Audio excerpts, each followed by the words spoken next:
नमस्कार दोस्तों, मैं रवि मालवीय आपका स्वागत करता हूं अपने YouTube channel study with Ravi में।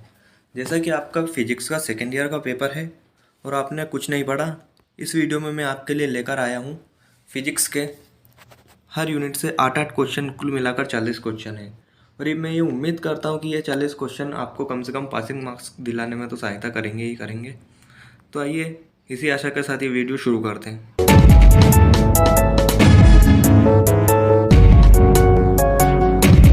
सबसे पहले यूनिट 1 से है पहला क्वेश्चन, गाउस के प्रमेय व इसकी सहायता से कूलॉम का नियम ज्ञात कीजिए। बड़ा ही महत्वपूर्ण प्रश्न है, इसको याद करना बहुत जरूरी है। दूसरा प्रश्न है, विद्युत द्विध्रुव की परिभाषा व इसकी सहायता से अक्षीय व निरक्षीय स्थिति में विद्युत क्षेत्र की तीव्रता का व्यंजक ज्ञात करना। अक्षीय व निरक्षीय स्थिति दोनों ही बहुत महत्वपूर्ण है। थर्ड नियम है, कूलॉम का नियम बिंदु आवेशों के लिए। बिंदु आवेशों के लिए कूलॉम का नियम व्युत्पन्न कीजिए। गाउस के प्रमेय की सहायता से कूलॉम का नियम और बिंदु आवेशों के लिए कूलॉम का नियम दोनों ही। फोर्थ नंबर का क्वेश्चन है, विद्युत फ्लक्स से विद्युत क्षेत्र की तीव्रता ज्ञात करना। विद्युत फ्लक्स से विद्युत क्षेत्र की तीव्रता ज्ञात करना, इसमें विद्युत क्षेत्र की तीव्रता की परिभाषा, विद्युत क्षेत्र की परिभाषा, साथ ही विद्युत फ्लक्स की परिभाषा भी ज्ञात करना है। संधारित्र किसे कहते हैं, कितने प्रकार के होते हैं।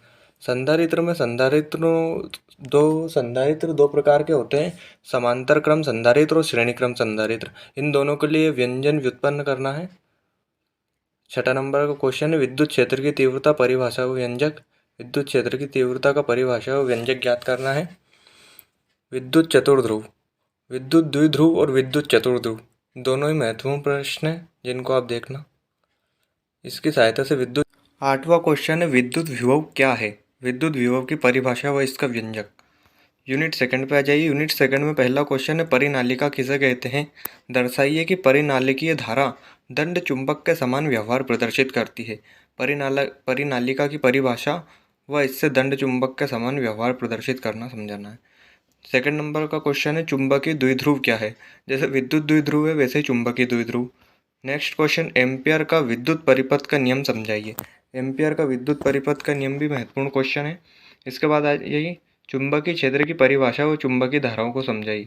चुंबकीय धाराएं 3 प्रकार की होती है, स्वतंत्र धाराएं, बद्ध धाराएं व चुंबकन धाराएं, जो अगले क्वेश्चन में मिलेगी। इसके बाद है बायो-सेवर्ट का नियम। बायो-सेवर्ट के नियम के बाद आ जाइए आप चुंबकीय धाराएं, जो अभी बता रहा था मैं, स्वतंत्र, बद्ध व चुंबकन धाराएं। इसके बाद लॉरेंज बल को समझाइए। धारावाही परिनालिका सिद्धांत क्या है। परिनालिका और धारावाही परिनालिका सिद्धांत दोनों एक ही है, एक ही। यूनिट थर्ड पे आ जाइए। यूनिट थर्ड का पहला क्वेश्चन है, धारा घनत्व क्या है। धारा घनत्व क्या है, परिवर्ती धारा हेतु समीकरण बनाइए। सेकंड क्वेश्चन है, किरचॉफ का प्रथम नियम। थर्ड क्वेश्चन है, किरचॉफ का द्वितीय नियम। किरचॉफ के दोनों नियम अत्यंत महत्वपूर्ण है, इनको देख लीजिएगा। इसके बाद फोर्थ नंबर का क्वेश्चन है, श्रेणी अनुनादी परिपथ किसे कहते हैं, इसका व्यंजक ज्ञात कीजिए। श्रेणी अनुनादी परिपथ। 5 नंबर का क्वेश्चन है, प्रत्यावर्ती धारा का औसत तथा वर्ग माध्य मूल ज्ञात कीजिए। ये एक डेरिवेशन है, इसे देख लीजिए। इसके बाद है 6 नंबर का अध्यारोपण का सिद्धांत। अध्यारोपण का सिद्धांत भी एक महत्वपूर्ण प्रश्न है। इसके बाद 7वें नंबर पे आ जाता है, तंत्रिका कोशिका से एक्सोन धारा प्रवाह की व्याख्या कीजिए। ये एक्सोन धारा प्रवाह बिल्कुल तंत्रिका तंत्र जैसा है, इसको देख लीजिएगा। इसके बाद 8वां है जैव विद्युत। जैव विद्युत में इसमें परिभाषा व इसका सिद्धांत दोनों आ जाते हैं। इसके बाद यूनिट 4 में है, विद्युत क्षेत्र का उपयोग करके इलेक्ट्रॉन का विशिष्ट आवेश ज्ञात कीजिए। विद्युत क्षेत्र का उपयोग करके इलेक्ट्रॉन का विशिष्ट आवेश ज्ञात कीजिए। इसके बाद सेकंड नंबर का क्वेश्चन है, साइक्लोट्रॉन को समझाइए। साइक्लोट्रॉन की परिभाषा व साइक्लोट्रॉन के लिए एक समीकरण निकलेगा इसमें।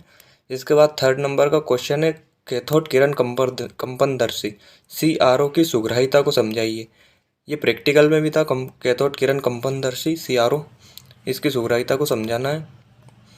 इसके बाद चौथे नंबर का क्वेश्चन है, परस्पर लंबवत विद्युत व चुंबकीय क्षेत्र दोनों को समझाइए।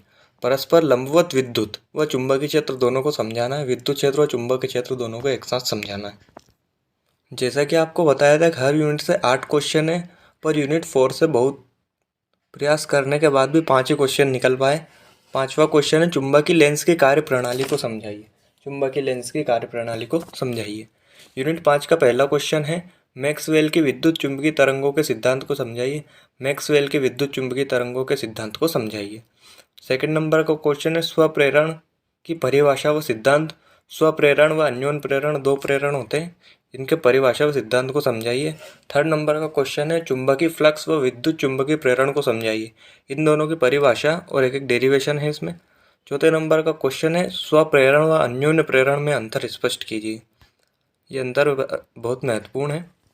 इसके बाद परावर्तन व ध्रुवण को समझाइए। परावर्तन व ध्रुवण को समझाइए। 6ठे नंबर का क्वेश्चन है फैराडे के विद्युत नियम लिखिए। फैराडे के नियम लिखिए विद्युत चुंबकीय प्रेरण से संबंधित। विद्युत चुंबकीय प्रेरण से संबंधित फैराडे के नियम लिखिए। 7वां नंबर का क्वेश्चन है स्नेल का नियम लिखिए। परावर्तन के लिए स्नेल का नियम लिखिए।